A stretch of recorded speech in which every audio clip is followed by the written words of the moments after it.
Have you ever wondered how to navigate a tricky negotiation, be it at work or in personal life? Well, you're not alone. Negotiation is an art, a delicate dance of words and intentions that can make or break a deal, a relationship, or even a career. It's a skill that's crucial in every aspect of our lives, yet most of us struggle with it. In comes the book, Never Split the Difference by Chris Voss, a former FBI hostage negotiator. This isn't just any negotiation guidebook. It's a treasure trove of practical insights and strategies from someone who has been in the trenches negotiating life and death situations. Voss's book isn't just about winning a negotiation, it's about understanding human behavior, emotions, and communication. So, whether you're negotiating a business deal, an office dispute, or even a family argument, this book has something for you. Let's dive into the secrets of successful negotiation as revealed by Chris Voss. What if the key to negotiation isn't talking, but listening? Yes, you heard it right. The first key point from the book, Never Split the Difference, delves into the importance of listening in negotiation. This concept, seemingly simple, is often overlooked, yet it holds the power to transform your negotiations entirely. Picture this. You're in a high-stakes negotiation, and you're ready to present your case. You've prepared, you've researched, you've rehearsed. But have you ever stopped to consider the power of silence?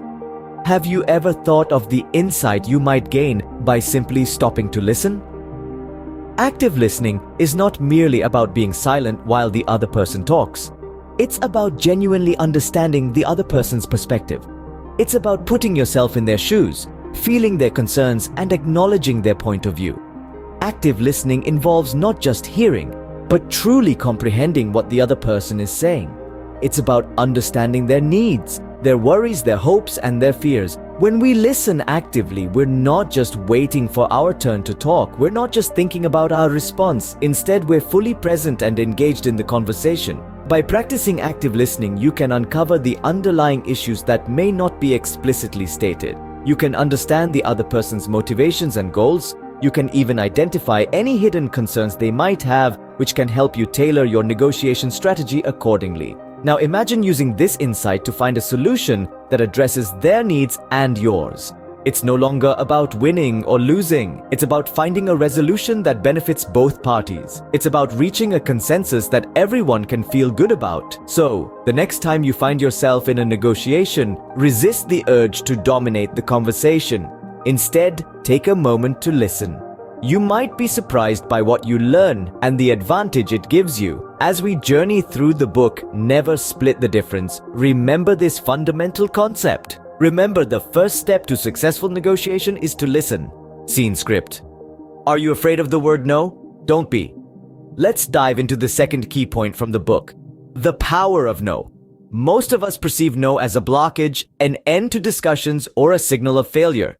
But what if I told you that no could be your most powerful tool in negotiations? Yes, you heard it right. No is not a roadblock, but a detour, a path to a more advantageous negotiation outcome.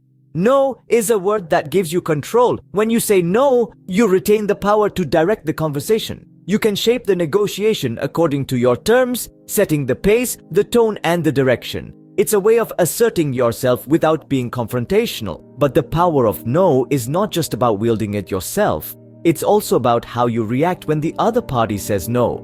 Instead of seeing it as a rejection, view it as an invitation for more information. A no from the other side often indicates that there's something they need or want that hasn't been addressed yet. It's an opportunity to delve deeper, to understand their needs and wants better, and to find a solution that satisfies both parties. Moreover, no can be the vital pause you need in a heated negotiation. It allows you to step back, reassess the situation, and come up with a more effective strategy. It's the breather that prevents hasty decisions and drives thoughtful, informed action. Now, imagine a negotiation where you are not afraid to hear no, and you're not hesitant to say it either. You're in control, you're understanding the other party better, and you're making smart strategic decisions. That's the power of no. But remember, using no effectively requires practice. It's about timing, tone, and context. It's about understanding when to say no, how to say it, and how to respond when you hear it. It's a powerful word, yes, but it's also a delicate one. Handle it with care.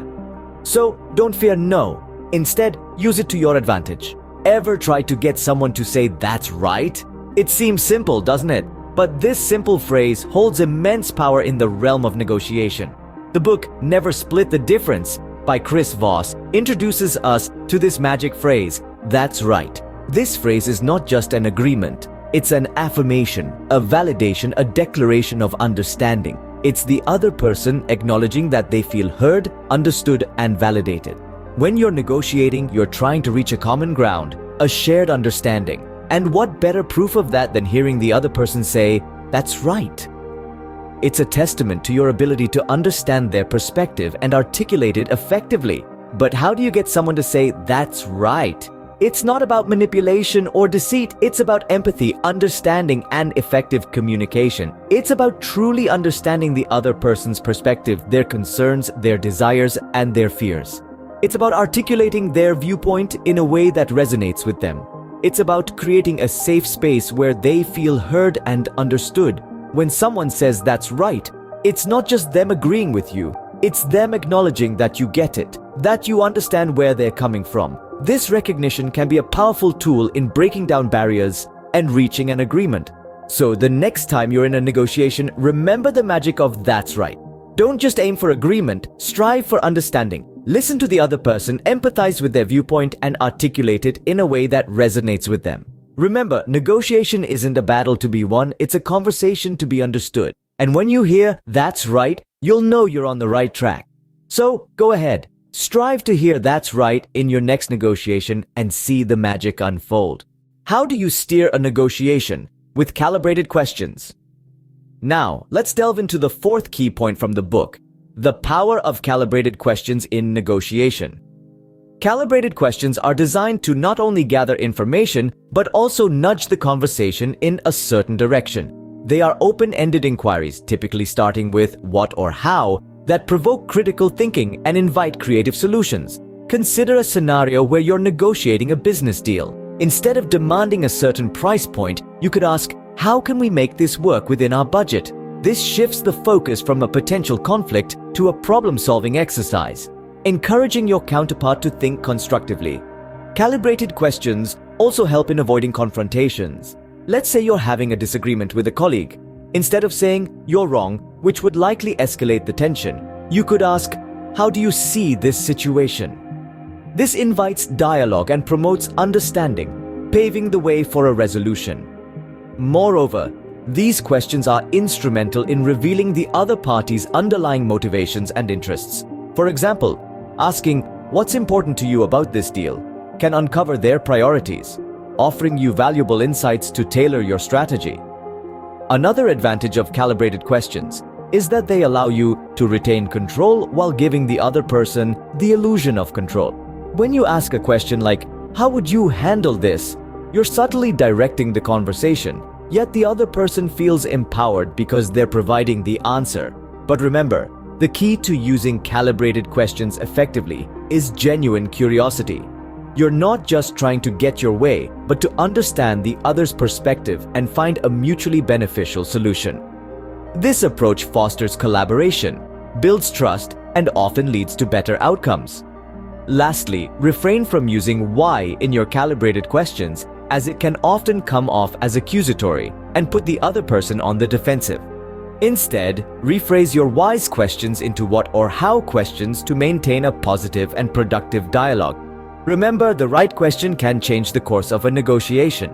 We've explored some powerful negotiation strategies today.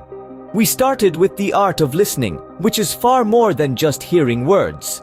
It's about understanding the emotions and intentions behind those words and responding in a way that makes the other person feel heard and valued.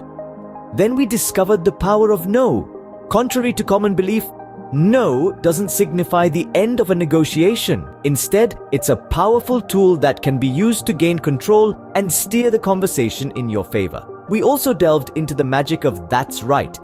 These two simple words, when used effectively, can create a moment of agreement and connection, enhancing the chances of a successful negotiation. Lastly, we examined the advantage of using calibrated questions. These are open-ended questions that not only gather valuable information, but also encourage collaboration and problem solving. With these strategies at your disposal, you're all set to ace your next negotiation. Practice them and see the difference.